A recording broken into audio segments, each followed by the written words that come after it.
Bienvenue dans cette vidéo sur les QCM. Tout au long de l'année, en prépa, certaines de vos évaluations se feront par QCM. Pour les remplir, vous aurez besoin d'un stylo bic bleu ou noir et d'un effaceur de type souris. Sont interdits les crayons à papier, les plumes et les effaceurs de type liquide.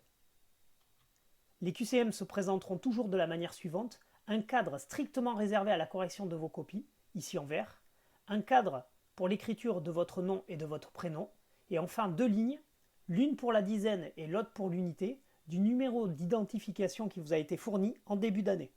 Si votre numéro d'identification est 63, vous devez commencer par la dizaine en haut, 6, et l'unité en bas. Évidemment, vous n'aurez pas ce problème si votre numéro est symétrique.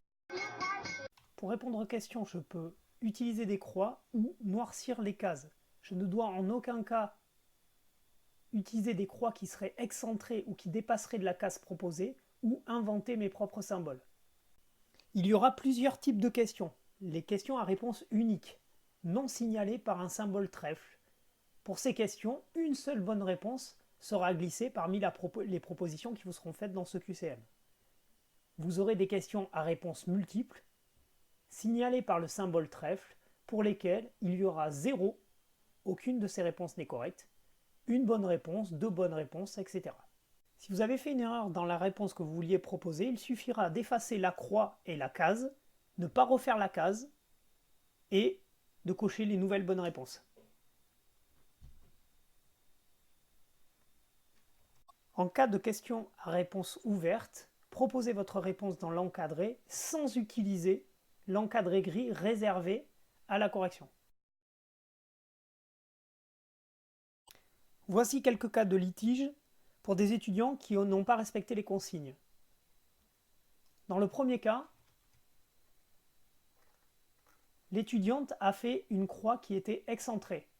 La réponse devait être cochée, mais l'ordinateur a considéré ici que la réponse n'était pas cochée. De la même façon, sur cette copie, la croix est excentrée, elle n'est pas comptée, alors que la bonne réponse devait être cochée. Ici, l'étudiant a refait la case.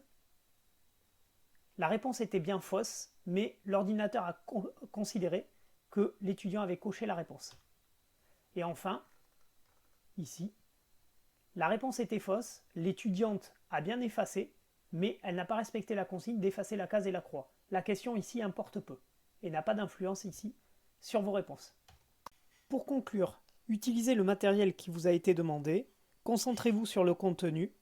En cas de litige, l'enseignant pourra arbitrer, mais un non-respect des consignes sera toujours en votre défaveur.